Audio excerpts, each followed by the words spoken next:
রুই মাছ রান্না করব। রুই মাছের কিন্তু আজকে ঝোল রান্না করবো। দেখো বেশি নেইনি, 4 পিস মাছ নিয়ে নিয়েছি। এটাকে একদম শুকনো শুকনো করে রান্না করবো। তো যাই হোক, তার জন্য একটু পেঁয়াজ কুচি নিয়েছি, একটু পোস্ত, তিল আর জিরে ভিজিয়ে রেখেছি।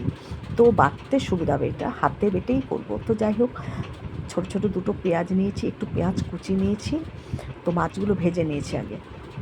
আর 1 ইঞ্চি মতো আদা, 3-4 কোয়া রসুন। তো যাই হোক, ভালো করে তিল আর পোস্ত জিরে ভালো করে বেটে নিয়েছি। আর মাছ ভেজে ওই তেলেই আমি জিরে ফোড়ন দিয়ে পেঁয়াজটা একটু হালকা ভেজে নিয়েছি। দেখো পেঁয়াজটা দেওয়ার আগে না মশলাটা ঢেলে দিয়েছিলাম, তাই একটু কড়াইয়ের সাইডে রেখে দিয়েছিলাম। তো যাই হোক, পেঁয়াজটা ভেজে তারপরে যে আদা, কাঁচা লঙ্কা, রসুন যে পেস্টটা ছিল আর মানে সেটা দিয়েছি।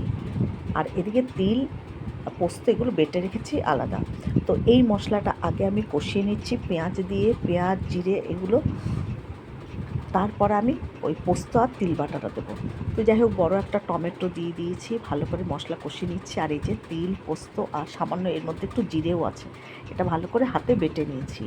এই মশলাটা কষানো হয়ে গেলে পরে ওটা দিয়ে দেবো, তিল বাটাটা পোস্ত বাটাটা দিয়ে দিলাম। এবার ভালো করে এর সঙ্গে আবারও কিন্তু কষিয়ে নিতে হবে। আর আমি কিন্তু আলু টালু ব্যবহার করিনি, একদম শুধু মাছটা শুকনো শুকনো করে নামিয়ে নেব। আর এদিকে কিন্তু আমি একটু ধনেপাতা কুচি করে রেখেছি। তো মশলা খুব ভালো করে কষিয়ে একদম অল্প করে জল দিয়ে রেখে দেবো। ঝোলটা ফুটে উঠলে মাছ ভেজে রাখা মাছগুলো দিয়ে কিছুক্ষণের জন্য ঢাকা চাপা দিয়ে রেখে দেবো। তাহলে কিন্তু রুই মাছের শুকনো করে ঝাল একেবারে রেডি হয়ে যাবে। দেখো আমি অল্প করে জল দিয়েছি, আর একটু সামান্য জল দেব।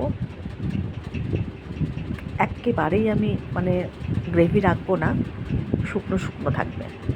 তো যাই হোক, দেখো ঝোলটা ফুটে উঠেছে। এবার আমি ওই 4 পিস মাছ কিন্তু এর মধ্যে দিয়ে দিচ্ছি।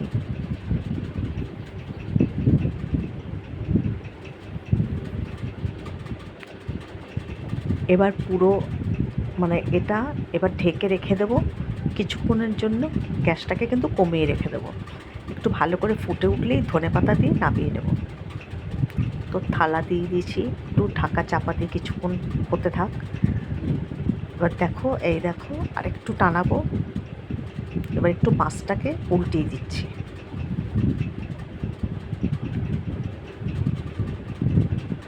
ভালো করে মশলাগুলো মাছের ভেতরে ঢুকে যাবে। আর শুকনো করে এইভাবে খেয়ে দেখবে দারুণ লাগবে।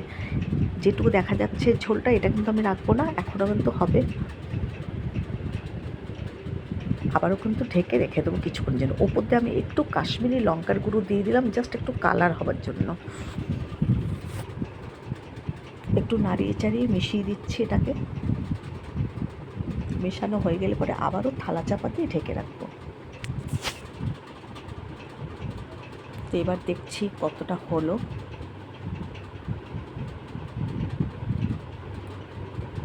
দেখো অনেকটাই কিন্তু ঝোলটা শুকিয়ে গেছে, দেখে বুঝতেই পারছো। কেননা এটা নাবিয়ে নিলে পরে ঝোলটা কিন্তু আরোই শুকনো হয়ে যাবে। এখন এর মধ্যে আমি এই যে ধনেপাতা কেটে রেখেছি, ধনেপাতা দিয়ে দেবো। এইভাবে শুকনো করে গরম গরম ভাতে খেতে কিন্তু দারুণ লাগে। সবসময় তো ঝোল টোল খাই, দই টই দিয়ে খাই, আজকে এইভাবে বানালাম তিল আর পোস্ত দিয়ে। আর উপর দিয়ে দুটো কাঁচা লঙ্কা চিড়ে আবারও চাপা দিয়ে গ্যাসটাকে অফ করে রেখে দিয়েছিলাম। দেখো একদম শুকনো করে রুই মাছের ঝাল একেবারে রেডি।